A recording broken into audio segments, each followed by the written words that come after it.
Thank you so much. Well, thank you to all our students who are here in person. Thank you to a variety of individuals who are here on Zoom, from other law schools to other members of the legal community and the wellness community within the law. We're so grateful to be able to present this event for you. It contains so many beautiful messages and life lessons, and the story is absolutely incredible. So I'm so glad that you found the time to join us. My name is Gemma Forrest. I'm the Dean of Students here at Catholic Law for the Upper Division and Assistant Dean for Student Affairs. We are joined today by three remarkable individuals. We have Judge William Carpenter here, Laurie Besden, and Stephanie Shark. And I'm just going to read a little bit about their bios so you can kind of understand the background that they come into this story with. Laurie Besden is the Executive Director of Lawyers Concerned for Lawyers of Pennsylvania. She served as its Deputy Executive Director, overseeing its helpline operations, serving as primary contact for intervention requests, expanding its law school outreach, and increasing LCL Pennsylvania's presence within the organized bench and bar from 2011 to 2015. After becoming LCL's Pennsylvania's Executive Director in 2015, Laurie continued to serve in most of these capacities and assumed responsibility for the organization's administrative and financial operations, as well as its Judges Assistance Program, Judges Concerned for Judges. Laurie is a licensed attorney in Pennsylvania and New Jersey and practiced law from 1999 through 2001, and then 2009 through 2011. She received her Bachelor's of Arts in Criminology and Criminal Justice from the University of Maryland, College Park, in 1995, and her Juris Doctor from the Dickinson School of Law at Pennsylvania State University in 1999. She was the 2015 recipient of the Montgomery Bar Association Henry Stuckert Miller Award for her dedication to public service in the legal profession, and the 2019 recipient of Karen's Legal Professional and Uniform Public Service Award for the Greater Philadelphia region.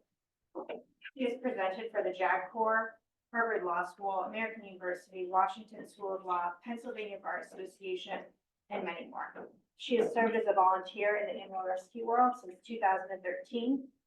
She also serves as a volunteer firefighter with Hamden Township Volunteer Fire Company since 2023. Next, we are joined by Judge William Carpenter of Montgomery County, Pennsylvania. Judge Carpenter was elected in November of 1993 and began serving as a judge in December of 1993. From 1979 to 1993, he was the Assistant District Attorney in Montgomery County, Pennsylvania. He was the first Assistant District Attorney from 1985 to 1993. During that time, he supervised homicide and wiretapping investigations. He was also active within the Bar Association, serving on its board of directors, the Executive Committee, the Long Range Planning Committee, and the Judiciary Committee. He was chairman of the Rules of Criminal Court Committee and the Cultural Committee. In 1999, he was appointed as the chairman of Governor's Advisory Committee on Probation, serving 2 terms. He was a subcommittee chairman on Pennsylvania's Committee to Study Wrongful Convictions, and he is a member of the Criminal Standard Jury Instructions Committee. Judge Carpenter received his Bachelor of Arts from Juniata, did I say that right, Judge? College, and his Juris Doctor from Ohio Northern University. Last and certainly not least, we have Special Agent Stephanie Shark of the FBI. Stephanie Shark is a graduate of Temple University School of Law and currently is a supervisory special agent with the FBI, where she oversees cyber threat assessments, intelligence, and technical operations. Prior to joining the FBI, she was a prosecutor with the Montgomery County District Attorney's Office in Norristown, Pennsylvania. Therein, she served as a captain of the sex crime teams after serving on the county's dangerous drug and narcotics team. She also served as a federal mediator for 10 years. In law school, she was on International Law Review and spent a summer abroad studying in Rome. Again, thank you so much to our wonderful panelists. We're really so thrilled that you're here to share this remarkable story. So please join me in welcoming Laurie, Judge Carpenter, and Stephanie.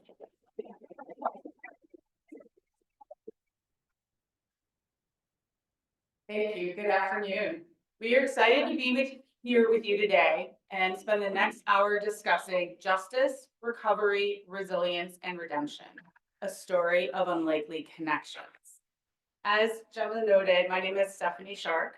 I am joined here with Laurie and Judge Carpenter. At age 28, I was an assistant district attorney, or some of you may know, an ADA in Montgomery County, which shares a border with Philadelphia. My boss assigned me to the courtroom where most ADAs preferred not to be, Judge Carpenter. Carpenter was known in both my office, and I learned last night in the jail circuit, as one of the toughest judges on the bench. We each had a role in his courtroom, and he expected us to perform it without hesitation to the best of our abilities. We were expected at all times to be prepared, fair, consistent, ready to go to trial, regardless if you were prosecutor, defense, defendant, witness, police officer, bailiff, or even court reporter. You always had to be ready to go in front of him. He had maybe a few apparent soft spots, but not many. Back then, I would have told you he was the type of judge who I was convinced enjoyed. He really enjoyed catching you in a mistake, almost like a sport. At least that's how it felt when you were on the receiving end of it, and how I felt on many days. It didn't matter if you were a new prosecutor or experienced, he was going to make sure you performed to the best, regardless of your capabilities. We were neither friend nor foe back then. He had high standards, and if you couldn't meet them, good luck. Yet to be fair, I do recall him once calling me and opposing counsel into his chambers to congratulate us in the middle of a trial on the strategy and how it was playing out. So I don't think he was all like terrifying. Yeah, he was even. But when you were in his courtroom, you knew. If you weren't aware, a courtroom takes on, in many ways, the personality of the judge who presides in that room. Some courtrooms were fun. You would walk in and hear people laughing and chatting as they negotiated pleas. Some had more easygoing atmosphere where you could have continuances and trials would take forever before you got in there, even if you weren't prepared. So you wouldn't go to trial that often, not in Carpenter's courtroom. If you were not 15 minutes early, you were late. Almost like he was in the military. But Judge, you never served in the military, did you? No. In my current Boy Scouts. in my current capacity, I serve with a lot of folks in the military, and they respect that rule and they understand it. As someone who's not an early bird, this was very challenging for me. Because of my experience with him, when I went to work on my birthday one year, I ended up getting kicked out of his courtroom, and I ended up being in tears because I wasn't as prepared, because I took on a case that my colleague threw at me, and I so naively thought I could talk my way through it. He wasn't having it, and almost 20 years later, I still prefer not to work on my birthday so that I never have to cry again. It was justified. I was just a little emotional and soft in my earlier days. As a recovering people pleaser, who I am, Judge Carpenter was the right amount of scary to help me become strong and confident, both as a prosecutor and as a law enforcement official, and as well as just as a human being. Now, my colleague Laurie may just share with you that Judge Carpenter also had the right amount of genuine compassion and heart to make space for second and third chances for defendants who came before him. And we talked about last night when we got together that in such turbulent times, I see a lot of judges and public officials being threatened and attacked. But Judge Carpenter was one of those who was always fair and respectful. And so fortunately, he didn't undergo the same level of scrutiny that you're seeing a lot of people right now undergoing in his position. So Laurie and I met in 2004 when she was one of hundreds of defendants assigned to my docket as a prosecutor. In many ways, she was like me. We were both lawyers.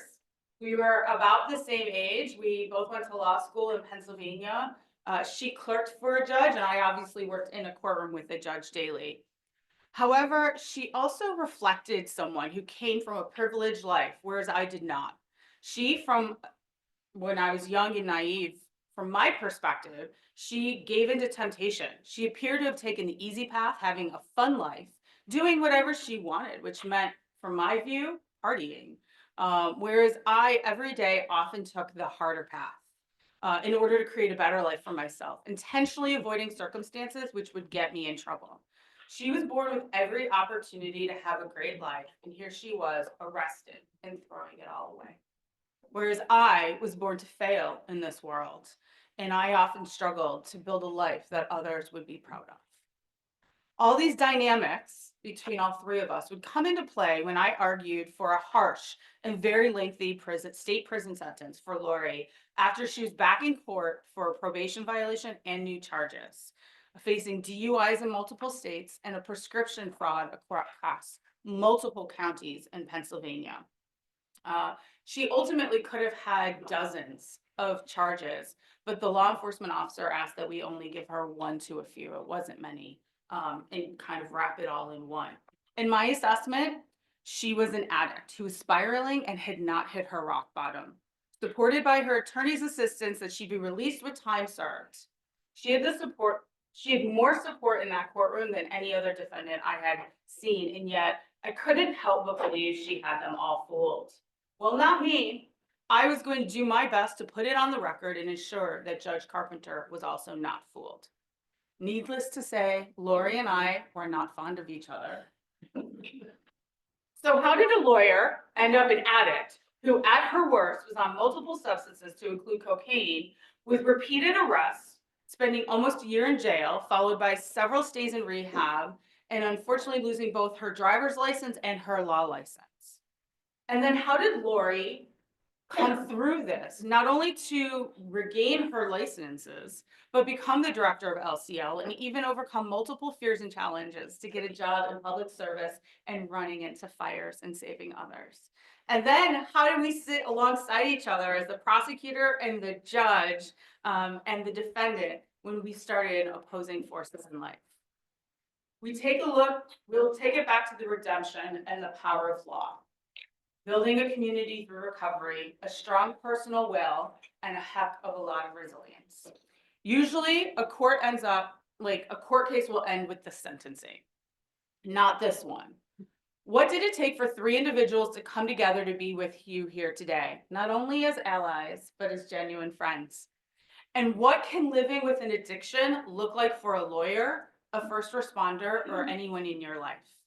What happens when one makes what appears to be the biggest mistakes of their lives, lose almost everything, and it seems like their life is over? And is it really over? And then what options are available in this profession of law, where the stakes are high and we are asked to operate according to rules of conduct and ethics? What had to transpire for the prosecutor, arresting police officer, and sentencing judge to each write or show up for a pardon for Laurie Besden with the governor of Pennsylvania? Let's dive in. So we're going to spend the next 45 minutes or so discussing the case and just having more of an informal conversations. And then we'll ask, if there's some time at the end, we'll take some questions from the audience. All right, Laurie, let's start with the crescendo, your sentencing hearing. Will you please set the scene for the audience and tell us about that day? Okay, my sobriety date is January 29th, 2004. However, I'm going to say the Dream Team defense team decided that we would put the sentencing off until October. My belief was if we put it off till October, by then I would get time served. I was on second violation, new charges, fourth arrest in Pennsylvania in a very short period of time, all addiction, prescription, fraud related, and a DUI under the influence of drugs. And we thought, well, in the worst case scenario, they'll force me to go to rehab. So, I mean, I was incarcerated, gave all my stuff away to everybody. Bye, everybody. Here's commissary. I'm leaving today. And then we show up October either 14th or 18th, 2004. And we're ready for me to be paroled forthwith. I was. Stephanie wasn't, and the judge certainly wasn't, but that was my plan. And that was my recollection of that day. So then the sentencing goes forward, and my mom was there and begging Judge Carpenter, at least from what I remember, and we did reenact the sentencing later for a continuing legal education program. And my mom was, please let her out of prison. We'll send her to the greatest rehab. And he said, no good time, no work release, 11 and a half months in the county. And you can go to whatever rehab your family wants to send you to after you serve your time. And I remember thinking, wow, he just threw the book at us. And what he actually did was sentence me to the option of a new life and gave me the gift that my family couldn't buy, and that was time. And that's unequivocally my recollection of that day. I was not happy. Of course, the most humbling experience in my life was walking back into that prison that night and saying, oh, you know, that sweatshirt I gave you, thought I was going home. I'm not. Your family not going to be calling them tonight because I'm back here for a couple more months. So that was my sentencing. What was your plan though, if you were going to be released with time, sir? Were you going to go to rehab or? I was only going to go to rehab if I was required by the court to go. Best case scenario, paroled forthwith with no conditions except supervision. Worst case scenario, per counsel, you may have to go to a rehab 30 days, you know, post release. I'm like, okay, I can do, like I had any choice, right? So, so that was where my head was. And looking back, you know, people say, well, what would have happened had you been released with no plan? And the answer is, I can't answer that because that's not what happened. What I can tell you is, it took 6 months for me to wake up and be like, what am I doing? How did this happen? And then looking back, I believe truly now that I needed every single day that I was there. I was not an attorney there. I was an inmate. I had an inmate number, and that is exactly where I needed to be in that time and space to get to where we are today. So Judge, you did something different that day with Laurie's sentencing that I believe you had not done prior to that. Can you tell a little bit about that? So at that time, what she really needed to be smacked in the face and thrown up against the wall. That's what she needed. I wasn't allowed to do that in a courtroom. Stephanie was asking for a state prison sentence. Pennsylvania, we have sentencing guidelines. And for her pharmacy violations, the guidelines were really high. They were going for state prison, which is a really bad prison where the bad people go. The maximum county prison sentence you can get in Pennsylvania is 11.5 to 23. Some people would get good time credit. She didn't. So I gave her the maximum county sentence. I didn't think the state prison was where she should go. And for the first time in my career, I ordered her to write me a letter every year, the day of sentencing, about her progress or lack thereof. And if she didn't do it, it would be a violation of parole. Well, she did it. She did it for years after her sentence was over. I never answered any of her letters, ever, until one day she wrote me and was telling me that she was going to get her law license back. And then I finally wrote her a letter and told her how proud of her I was. Laurie, can you talk a little bit about that impact of the letter? So, right. So even during the sentencing, as much as I love you now, I mean, he's a man of very few words, but they're powerful words. And so I would send these updates, and I was even released from supervision early in order to file for reinstatement. I could not file for reinstatement. I was licensed in PA and New Jersey with the law until I was off of supervision. So you permitted us to terminate supervision early. And then I kept sending the letters. And I'm like, Ray, he's going to get a PFA against me now. Make me stop contacting him. And then when I finally did get reinstated, I sent you the letter and said, I just wanted to thank you. You know, I was reinstated. And I believe it was 8 words. I should have counted before today. Very proud of you. Good luck in your endeavors, William R. Carpenter. Of course, I still have the letter. And I was like, he wrote back. And, you know, that was exactly how that happened. You know, I still want to write him updates, but now I just do it by text. So let's take a step back then and talk a little bit about your addiction. You had mentioned earlier that it was about 6 months once you were incarcerated, that second or final time that it hit you. When did you first realize that you had an addiction problem?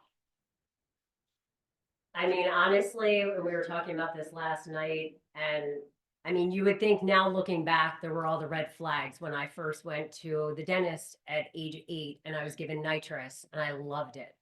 Or the first time I had alcohol and ended up in handcuffs with my best friend who later became my sister. That's a whole other story. What a strange thing to put in the middle of a sentence. I mean, and I've always had the disease of more. You know, today it's Peloton. It doesn't matter what it is. Moderation is not something in my life. It's just not. And it really took me because there were several arrests, incarcerations, rehabs, requirements. For me, probably 6 months into prison to look around and be like, maybe there's a problem. I thought like the law enforcement was chasing me. I'm like, why do I have such bad luck in pharmacies? Because I was calling the drugs in. That's why I was having problems. You know, so I think like 6 months into the year of sobriety, 2004, is when I started to really realize and put all the flags together. And whether it was even in prison, food became the next drug. I went in drug weight at 110 and left 11 and a half months later, 253 pounds. It just simply, whatever it was just the disease of more.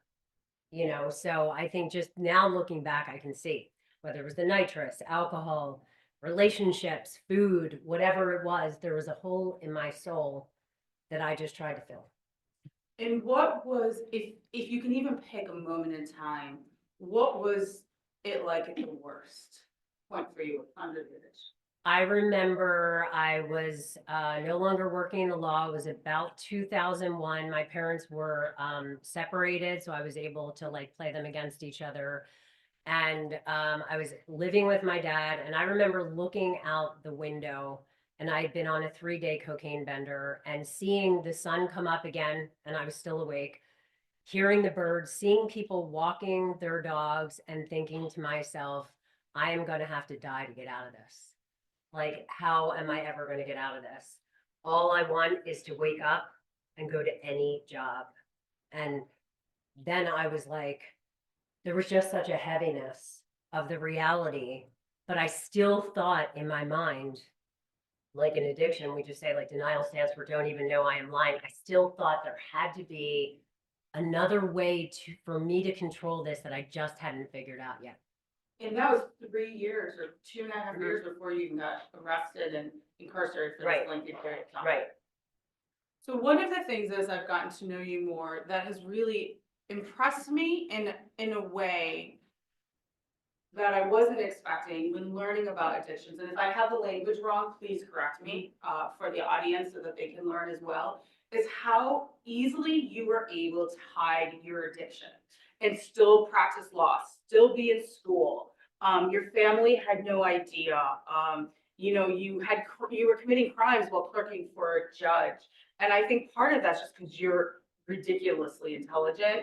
And so you were able to do it. I think part of it may be part of the manipulation of addiction, but talk a little bit about that, the hiding and the manipulation and what everybody around you thought. Okay. So let me just take it back an inch. The addiction flared up, I should say, or went into active addiction in law school. 3rd year of law school, I was involved in a car accident. We were drunk. I wasn't driving, but it would have made no difference. Ended up in the guardrail, ended up at the ER, prescribed Vicodin or whatever it was. And I've said this a million times, lit a match, caused a forest fire, and almost killed me. Almost immediately thereafter, I needed these pills that I was taking for energy to focus and treating an ADHD in law school to literally breathe and function. Like I had no choice once I was using. So, you know, carry on through the bar exam. I was under the influence. I found a doctor that would send these from Texas. And I thought, well, once the bar exams are over, I'm done. Sat for the bar exams, passed the bar exam, because again, I needed these pills to get out of bed and function. Then I had a clerkship, as you mentioned, on the Superior Court for a former Supreme Court justice, drafting appellate opinions. And looking back, people, you know, especially in the early years, said, well, how did people not realize you were having 9 different identities of packages delivered, overnight delivery, DHL, signature required in different names to the Superior Court. And nobody noticed that there was something going on. And I said, the truth is, people trust us. As an addict, I was as manipulative as I needed to be. I knew my mom was onto it. I stayed away from her for years and hid behind my dad, who would have given me the oxygen in his breath to save my life, you know, and just manipulated people and the system to carry on and cut people out of my life that I thought would get too close.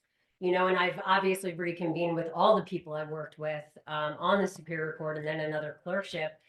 And they said, you showed up for work. We didn't suspect anything. We thought it was strange that you and your whole family and the dog were on these vitamins that required signatures. Because I was like, oh, they're like, who's Dana Reese? I'm like, oh, my friend. She just needs her stuff delivered to the Superior Court. Like, just, it was so crazy. I mean, now looking back, and they were like, but you showed up for work and you did your job. And I think that's how, whether it's even in law school, whether it's Adderall, Ritalin, it's so easy to hide because they almost make you function until you need them to function.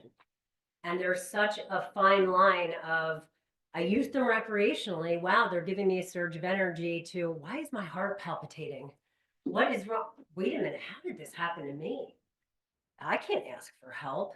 This isn't the family I came from. I don't know people with drug problems, but it was me. So when you talk a little bit about your mom being onto you and how Yeah. that played out. Yeah, and I know she's watching today, so hi, Mom and Dad. They're watching together, happily divorced, watching together. So my mom was on to me. So when I had the second clerkship, at that point I had picked up cocaine, not on the court, of course. A friend of mine from college, we got together, she pulled out cocaine, and I remember thinking, I don't think I can do that. That's a serious drug, but impersonating a doctor across state lines was not a problem. And I tried cocaine, and I literally did not put that drug down till my freedom was taken from me.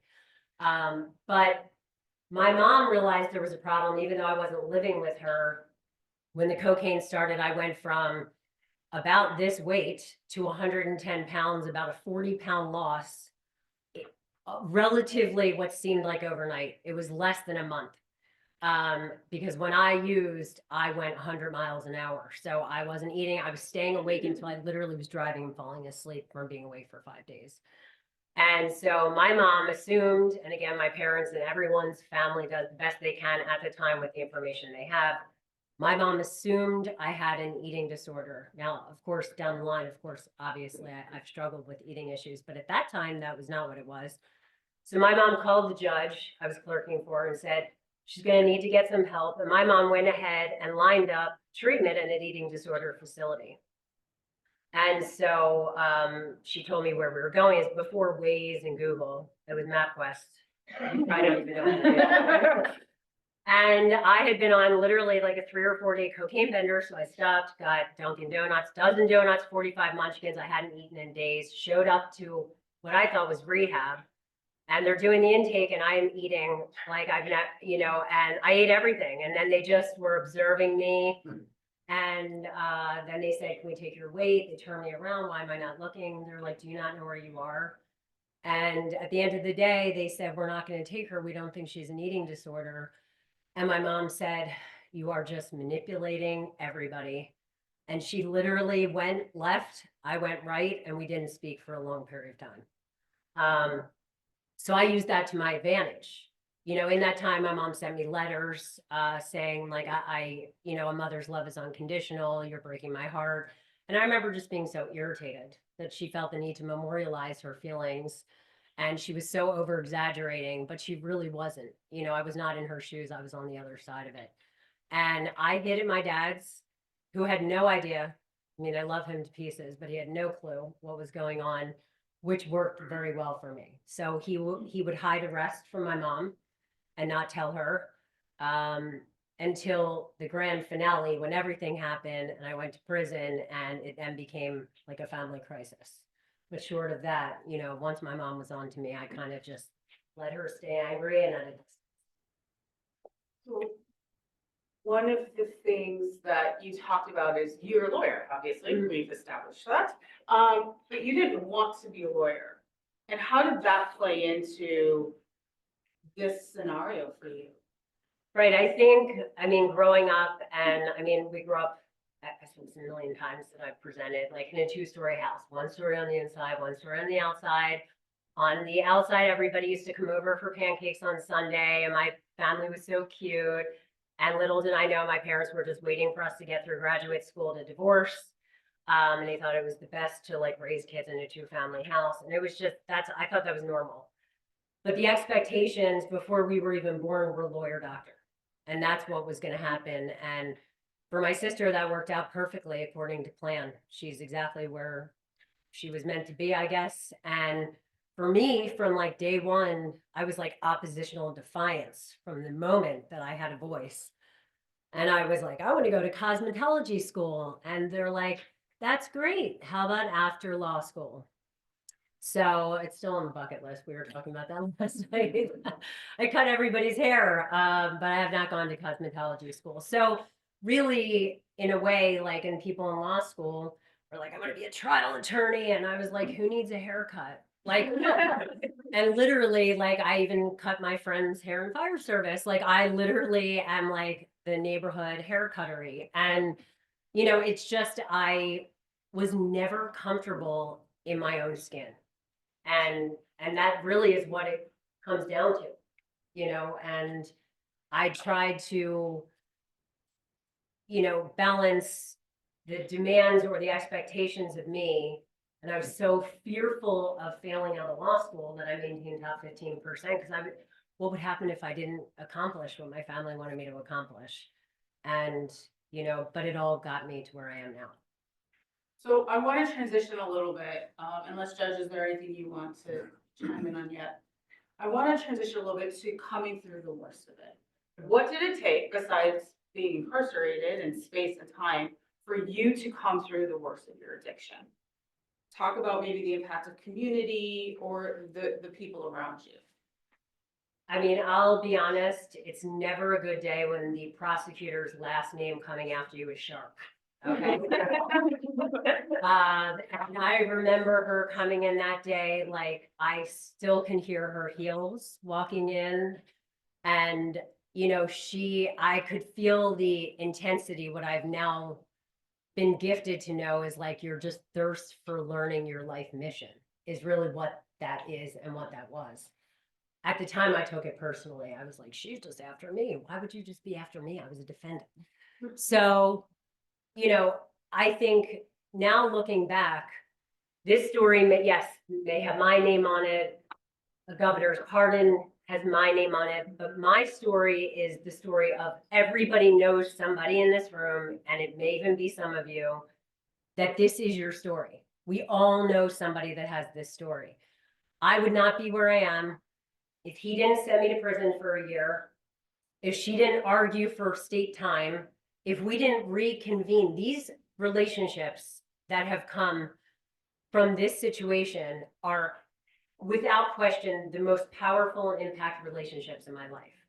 We presented all over together. There's a volunteer. Every lawyer's assistance program, and you'll hear from DC, has volunteers that share their life experience. I had a volunteer, Dave F., pop up as I was being arrested, come to visit me in the prison. And I'm like, what? Who sent this guy? Like, what, am I gonna have to work for you? Is this like the mafia?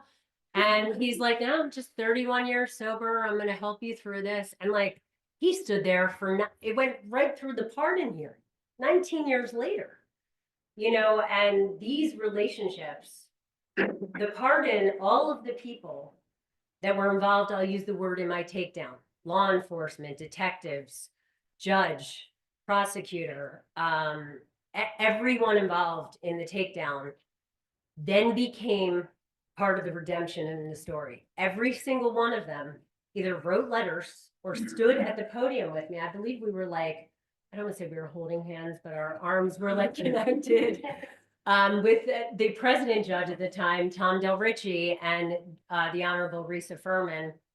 Judges aren't even permitted to write character letters. And these judges decided along with the Chief Justice on the Pennsylvania Supreme Court at the time, Justice Saylor, who had been on the Supreme Court for 24 years at that point and never written a letter on behalf of any pardon applicant, wrote a letter on my behalf.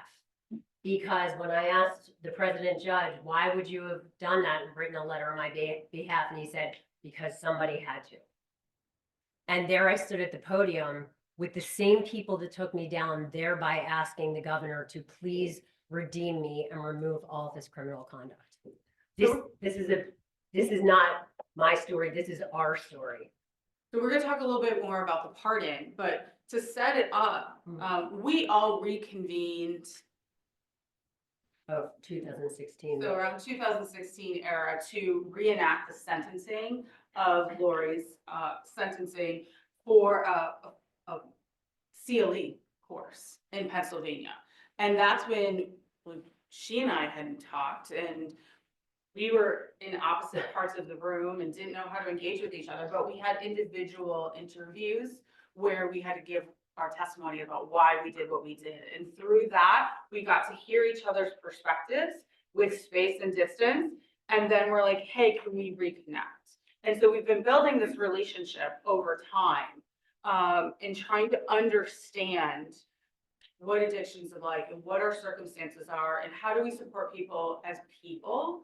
But one of the more interesting things about her pardon is she wanted to get a pardon because you couldn't get a beauty license with a felony on your record. Right, that's true. And you were volunteering for dogs, like walking dogs, and the felony kept preventing you from living life, even volunteering. Isn't that correct? That is correct. My one dog, I had Amazing and Grace. Those were my dogs. I still have Amazing, and she comes with me to law schools and has been everywhere. But I could not get her certified as a therapy dog given my criminal past. So that was one of the reasons that I listed for wanting a pardon, for requesting a pardon. It can't be for like career reasons. It has to be something more than that. And I also had said I didn't know like 100% how this was going to play out. But one of my only regrets in life is not only not serving the country, but never even considering it. And I'm not, I was so blessed in my whole life, but it was, you're going to law school, and I did, but looking back, that's my only regret. And so here I am, we'll just say at the time in my 40s. And I thought, like, how can I write that regret at this age, if I'm given a pardon? And I said in the application, like, possible fire service, like I don't come from a fire service background. And that's what I ended up using the pardon for. So Judge, I want to talk a little bit about the pardon experience. What was going through your mind in terms of leading up to the pardon and why you got involved in what it's done? Well, I thought that she deeply deserved the pardon, that she'd earned it. She had done so many things.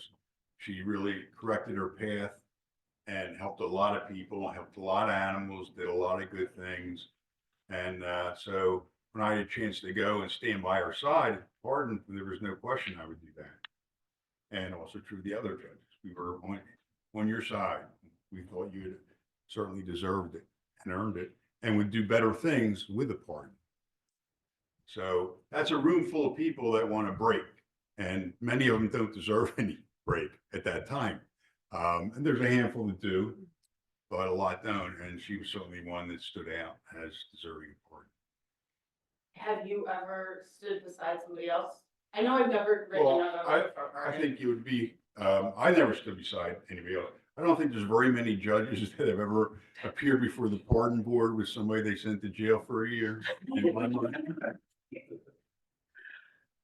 So it's been over, well, did you want to add to that? Mark? Well, I was going to say, I mean, just, so on the day of the pardon hearing, and obviously, like, I filed it in 2017, legitimately thinking I had a decent chance at getting it. I had no idea the support, nor would I've ever asked judges to support that because I didn't think they could.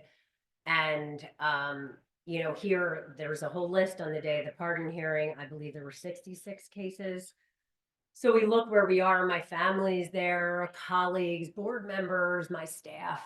And I show up with the three of you And they were like, oh my God, we better bump this case to number 2. We have a contentious case, number 1, get that case over with. And they moved the pardon to number 2. And all of the people that came in support still thought I was 66 and were out in the hallway during the hearing. And that's what happened. I mean, and they said, we've never seen this happen before, but because they're judges, we want to give them the ability to leave after the hearing. So obviously you've gone through a lot of trauma in your life and made a lot of really incredible decisions. Talk about the magic that can come through the tragedies that you've been through. Has your story been all like sad? Yeah. And has this experience, talk a little bit about how this experience has impacted your life.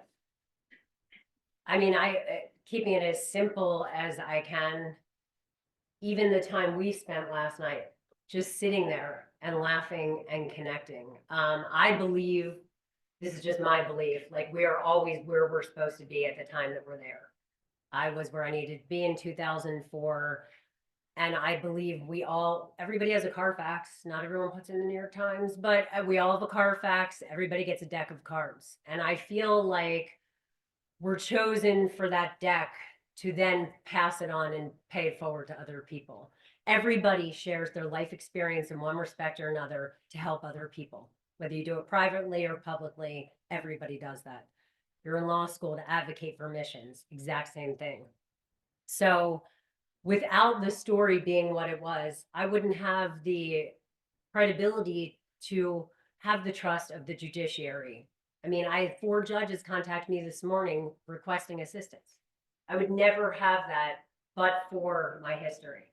Or the attorneys or law students who say, oh my God, you went all the way, like your rock bottom had a basement floor. Yeah, I did. But the whole point is like, don't give up before the miracle. I mean, literally when I, sat in prison, I was a convicted felon, 250 pounds, no driver's license, no law license, thinking this has to be the end of the road. And little did I know that was a launching pad, like literally a launching pad for the best version of myself. So you mentioned a comment about your sister. You want to talk a little bit about some of these new experiences you've had since? I mean, there's been some, through? right. I mean, and there's, in 2013, I was on a panel with somebody from the Pennsylvania Board of Law Examiners. I later found out they needed a kidney. I went and tested 9 months. I was a match and went as far as pre-admission testing to donate. And it was honestly, she was involved with animal rescue. People are like, you don't even know her. And I'm like, I know, but she does like animal transports. And that was all I needed. And I'm like, if you have the opportunity to like give life, like you get to pick who that's going to be in that circumstance. And went as far as pre-admission testing, and I was approved to donate a kidney. And ultimately, she ended up getting a kidney from someone that was on life support that was passing away at UPMC. But we went that close, to having a donation, from snorting cocaine off a rug to donating a kidney. I mean, that's what recovery and the gifts of recovery. So I'd mentioned in my childhood, I was arrested, alcohol related, in my teens with my best friend, Shelby. And, I remember at the time tried to pin it on her. I'm like, she's such a bad influence. Shelby's a pharmacist. Okay. And Shelby's not the one on the panel today. And so later in life, I was informed that my father that raised me was not my biological father, although he's amazing and I love him so much. And so in 2017, big year for me, I sent away my DNA as a felon. That's pretty like, who sends their DNA away when they're a felon? I was still a felon then. So I sent it away. And since that time, I have located my biological father, and we're now up to 13 siblings. And a year and 2 days ago, I found out that Shelby is actually my sister. Yeah. And I mean, literally best friend in the whole world. And I was like, wait, that's so ironic. She's a pharmacist. And I mean, when I look back and it was just because I keep a gratitude journal. And 2 days ago, I texted her, I said, do you know, it's our sisterversary. And she was like, oh my God. I mean, when she contacted me, and I'm a Peloton person, it's only the second time in my life that I got off a Peloton ride early. I was like, because she found out her dad wasn't her biological. I said, send it to 23andMe. It's only medical information. Who knows? Maybe we'll be sisters. I have this screenshot I sent. Literally, it's in a PowerPoint. And then when she said, you're not going to believe this. And it said half sibling Laurie Besden. And I was like, you have to be kidding me. I mean, best friend, went to camp with her. Best friend, proms, everything, did everything together. And then my addiction separated us. She went, on to have children and a family. And I was in an addiction and hid from people that I knew would be able to tell. And she was one of those people. So Judge, it's been about 20 years since the sentencing And and I've mellowed a bit. little bit. I came out pretty strong today, to be honest.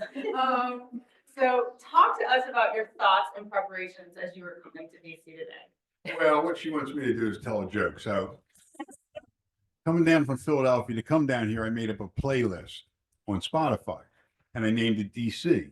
And coming down, driving in the car on I-95, and I said, I have to rename this playlist because I've been in criminal justice so long that DC only means one thing to me, and that's disorderly conduct. This was the embodiment of disorderly conduct at one time. She was wrecking cars, she was breaking things, she was breaking the law. She was crazy. And now she's got a pardon and she's been doing good things for quite a long time, including this kind of thing. Telling her sad tale think about how embarrassing it is for her to tell you some of this stuff. She's told thousands because if some good can come of it, she's willing to do that. And I admire that. So, criminal courts were established to effectuate multiple theories of justice, whether that's punishment, retribution, protecting society, and more. How do you as a judge evaluate these theories and apply them to the administration of justice? Well, I probably don't, except that I do it with the individual. So who's the defendant before me and what are the needs here? Some of it might be punishment. Certainly in her case it was, but criminal judges do try to help people also. Sometimes you'll see a case where it's overcharged and it might be trying to talk to the prosecutor, this offense really doesn't fit, and maybe trying to help adjust the charges to more of a fair level. So there's a lot of nuances, but it really depends on the individual case and actually the people you're dealing with, the prosecutor, the defender, the defendant, that whole mixture. So it's a very interesting thing. And now that you look back in terms of, Laurie, and then we're speaking to an audience of law students, are there any words of wisdom or any perspective that you want to share with them, since you've had thousands of lawyers come before you, and what makes a good lawyer, or what things are successful or not successful, or things that don't work? If I say no?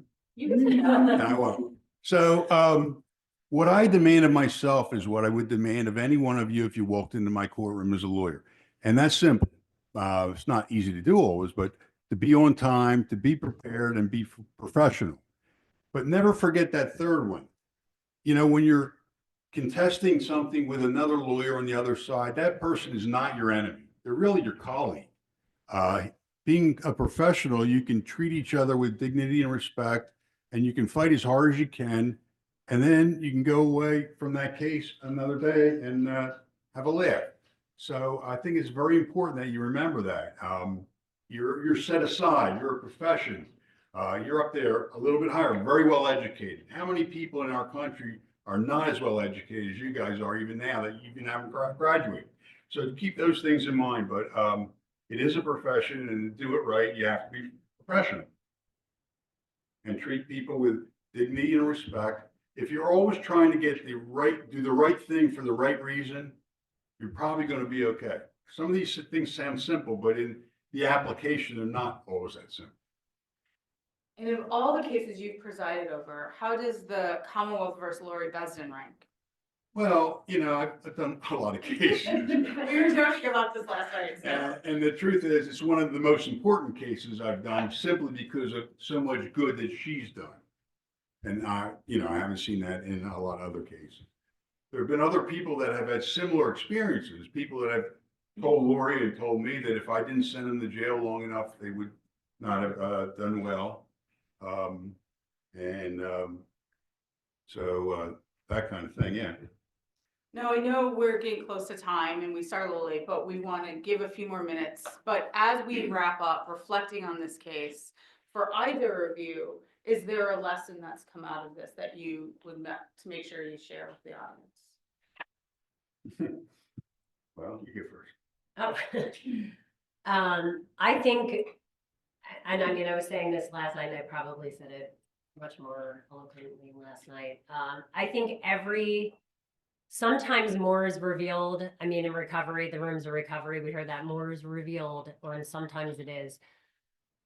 The relationships and connections that you have and you maintain are the single-handed most important thing in your life. There are Harvard adult study development studies that indicate this, and your connections. And sometimes, who would have ever thought in 2004, 21 years later, we'd be traveling around sharing our story. You just never know what the big picture is, and to trust the process and trust the relationships that are gifted to you when they're gifted to you, you know. And sometimes we make time for people, sometimes we don't, but to always just be mindful of people and emotions and connections as they are happening, because I can't imagine my life without them. Literally, not just for panel presentations, but for life. Popularity is a vapor. Fame takes wings. The only thing that endures is character. And these are good character people here that I'm with. And a few words indeed. I think for me, the lesson is, I am an intense human being. I recognize that, and I do a lot to kind of censor myself, and sometimes I could come off as inauthentic, but I know if I'm truly me, sometimes I'm a force of nature. And being a female in law enforcement has not always been easy, because the numbers are not necessarily in my favor. And so I've had people tell me, you're too intense or you care too much. And there was a time in my life when I started to change who I was because I thought it wasn't acceptable. And Laurie, one time we were talking about something else random and I brought it up, and she reminded me, Stephanie, if you weren't who you were at that time, I may not be here today. And so I think for all of you guys is to make space to be who you are, that it may not fit in every circumstance, but to piggyback off of what Laurie said about trust the process. We are all here for a reason, and we all bring something of value. And it may not fit in every situation. So she's given me permission to be me and be intense. And so I want to make sure that we can pass that along to you guys as well, because every environment is going to be very different, but there will be several which you will thrive in. And so wanted to share that. And then as we get closer to the end, is there any last words that you want to make sure that they walk away with? Do you want to go first? No. Okay. So I mean, I'm just going to end with a simple gesture. So January 29, 2025, recently, I don't want to say we because it indicates that they're in recovery. They're not. Our story celebrated 21 years sober. So with that, I wanted to gift each of you one of my 21-year AA medallions. Thank Just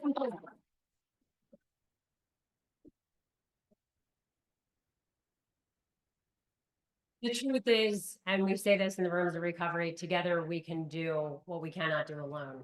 This is not, trust me, I know I'm in the center, it's this story is not about me. I would not be alive if it wasn't for all the angels disguised as humans that trickled into my life and then later asked for magic to make everything disappear. This is a story of hope. This is my story. It's your story. It's their story.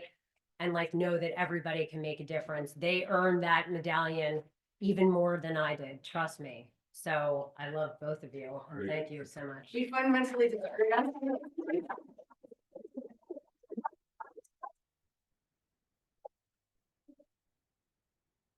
One of the things I learned about addiction, since it's not something I have been intimately aware of, except from more of a judgmental perspective, which you've schooled me a lot, and that is, what's it like to live every day with an addiction? For people who may have someone in their life, like me, who may not understand it, but want to be helpful. What's it like for you?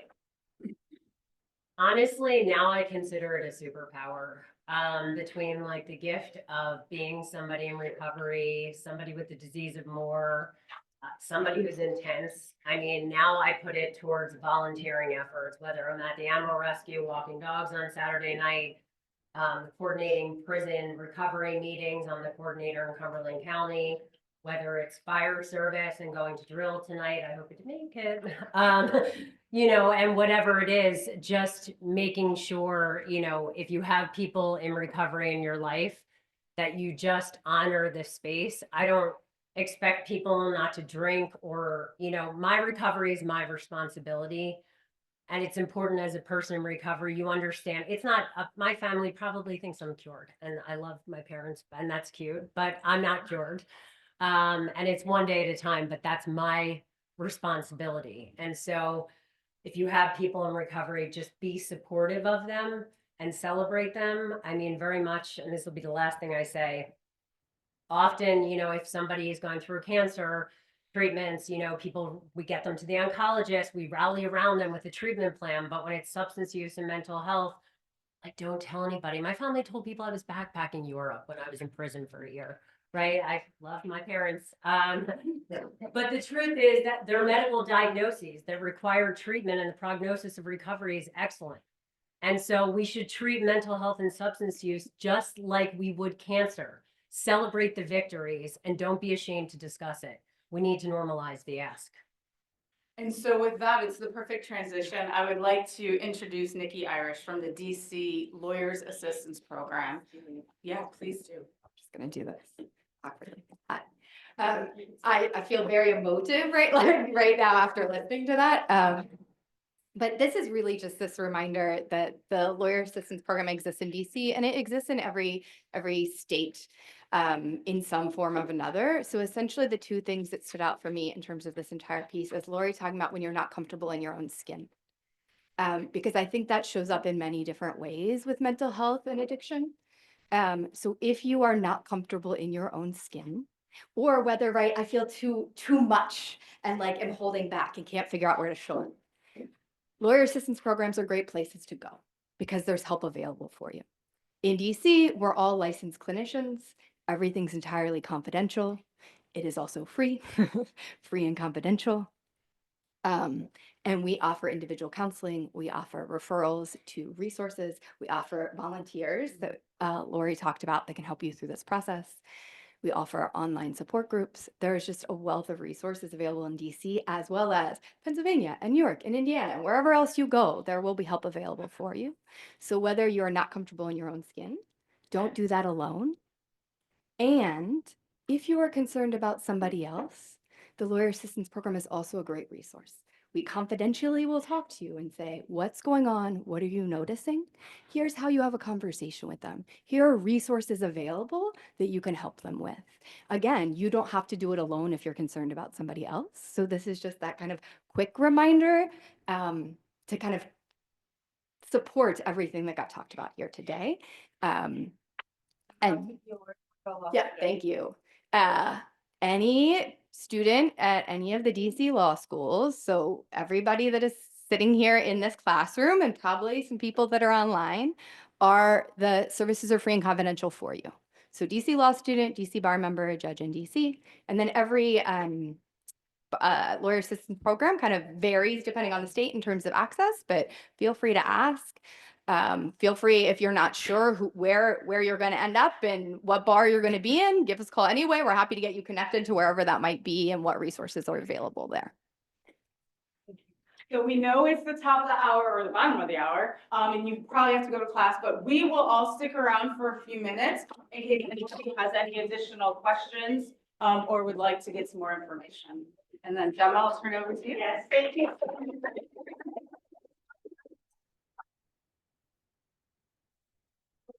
Thank you to all of you for coming, those who are here virtually as well. but most importantly to our wonderful panelists, such important lessons for our students.